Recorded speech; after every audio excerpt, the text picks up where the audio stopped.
Back of the bus, back at it again with a season review of season 1, Man on Fire. This is kind of like a continuation of what Denzel Washington's Man on Fire was. Sure. Adaptation. Because some of the things that they mentioned in this is like the Mexico City stuff and things like that. And some of the characters are even mentioned from the previous one. Some of the characters are meant, but it doesn't mention. It's not exact. The story doesn't talk about Lupita. Yeah. Doesn't talk about her parents or anything like that. So it's not. It's not an exact adaptation. Yeah. But it kind of pulls, I guess, from it for the most part. They take certain things that they try to liken it back to the original. I would say the links between Lupita and Poe are there. The fact that she is, the apple of her father's eye. The fact that she is a young, athletic girl, a girl who kind of rebuffs the idea of having Creasy around at first and then comes to increasingly attached. Yep, absolutely.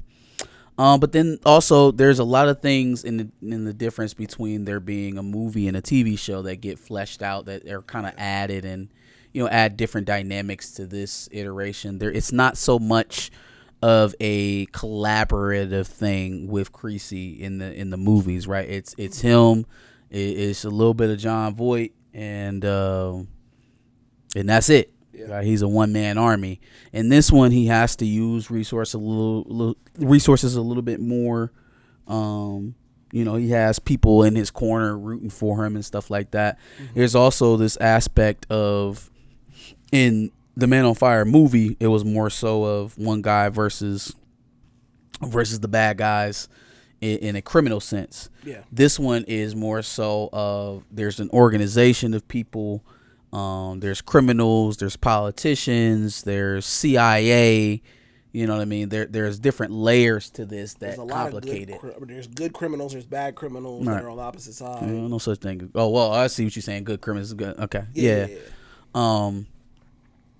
There's protagonist criminals and antagonist criminals. There's also, I didn't mind some of the side characters, Vivo and Livro.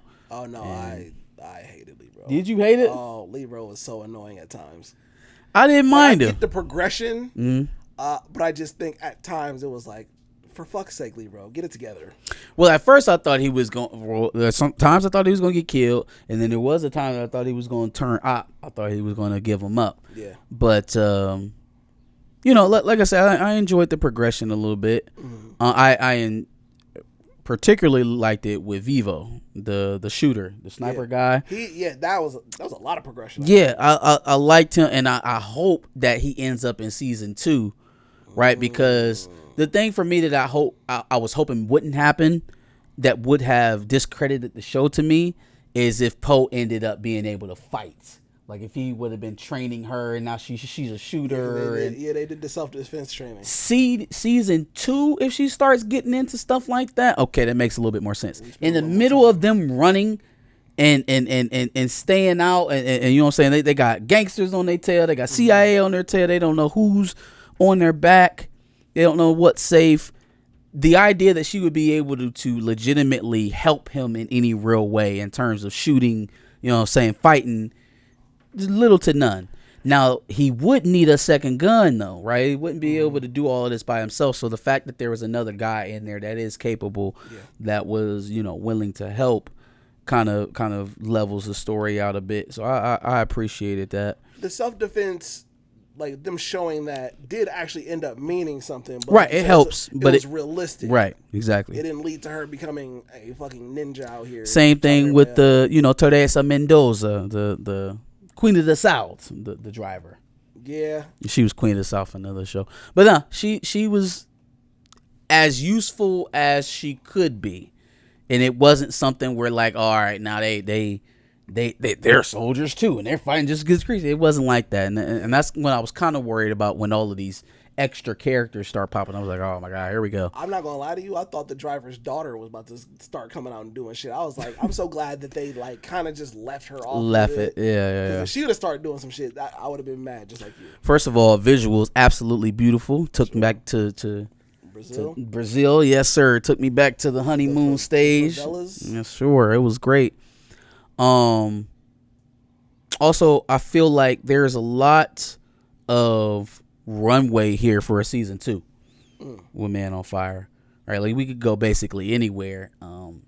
I think Poe is going to be a reoccurring figure in his life, but this quote unquote job that the director has for him, it could be back in the States, it could be in Brazil, it could be in Portugal, it could be it could be an Asian country. Right. You can send him anywhere and do this type of work.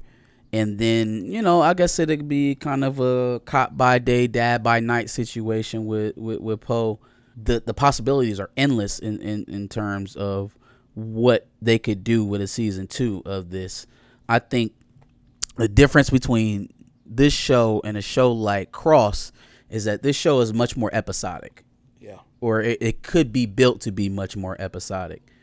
The dialogue annoyed me from time to time. That's a Netflix thing. They're heavy-handed. They got to reiterate things over and over. I don't think that necessarily fits John Creasy's character to be talking as much as he did in this movie. But I think that's more so a Netflix thing than it is a writer or an actor thing. They're very forceful with their narratives and their dialogue to try and reiterate what's going on. You're going to get that sometimes with Netflix TV shows. I thought Yahya's acting in this was pretty good. I mean, I would say that I probably still prefer Denzel's iteration of the character a little bit more, but you're comparing a guy to Denzel. It's kind of crazy. Yeah. But at times, Yahya's acting was good, but at times it was almost like maybe in the more emotional times or when he's trying to be emotional with like Poe, for example, it would almost seem like he was like reading the script. It was really weird the way he would like say some of his lines, or like when he was recording things, like when he would record what was on the tape, it just kind of seemed like he was reading when we could see that he was not actually reading. I feel like he was trying to channel his inner Denzel. He was trying like to capture that Denzel there at certain times. I do feel like that as well. It was just like some of the times where he would need to be emotional because he's Creasy. Maybe he came off a little bit emotionless, and maybe the way that Yahya delivered his emotionless was a little off to me. But overall, I would say that the acting wasn't bad at all. I think from Yahya, I think from the guy who played Poe's dad, for the short amount of time that he was in the show, I think his acting was really well. I like him as an actor. So yeah, I do think the acting here was done pretty well, and I don't think that the writing did crazy disservices to what the actors accomplished throughout the show. No, the acting was solid. Acting was good. I think it clashed with the script sometimes, but the acting was solid. I gotta give Yahya his credit, man. He finds a way to leave his mark on characters. I don't feel like this was necessarily any character that I had seen from him before, so that's dope. And also, I mean, you look across, other than the CIA agent he kills at the end, there really isn't another high line actor that he works with, majority of the series. I would say Miss Queen of the South is probably the biggest actor sitting there next to him. So to have to carry that often, through 8 episodes, that's a commendable thing. And you mentioned Cross earlier. Yeah, I will say, and I don't want to, compare our black. I did it twice already, but I don't want to compare our black actors, I guess. But I do think Aldous Hodge does a better job as a leading man in the show that he was in to Yahya. No, it's different. They got different studios, different constraints. I think Cross has the benefit of being a little bit freer in narrative. Its DNA is different. Sure. With Man on Fire, it's kind of like paint by numbers a little bit, in terms that it ain't gonna be a whole lot that we identify with as like black men with John Creasy in a Netflix show. Sure. Other than the fact that he's black and he kicks ass. Yeah. Cross has a little bit more levity to levity, to connect to you culturally. Mm-hmm. Right? It can take the time to speak to you at another level, on another frequency, because they're not doing filler episodes. They're not rehashing the dialogue 3 or 4 times in an episode to make sure you remember where we're at in the story. We're not constantly ending on cliffhangers. Yeah. Episode by again, Man on Fire feels a little bit more episodic. Yeah. It's a little bit more Matlock or Equalizer than it is Cross. Cross is more like a true detective. I would say almost Sherlock Holmes, yeah. Right? Something a little bit more building upon itself, something that has a running narrative all the way through, as opposed to, all right, whose ass we kicking today? Yeah. That's fair. No, I mean, for the gripes that it seems that I have with Yahya, I'm sure I did enjoy what he did with it, and I did enjoy. I did have a positive experience with the show overall. Sure. Excited for season 2. Same, absolutely. Any other thoughts? That's it, man. Tell us what you thought about Man on Fire. Put it in the prompt below. Like, share, subscribe. If there is a season 2, we'll be reviewing it here. Make sure you come back and check it out.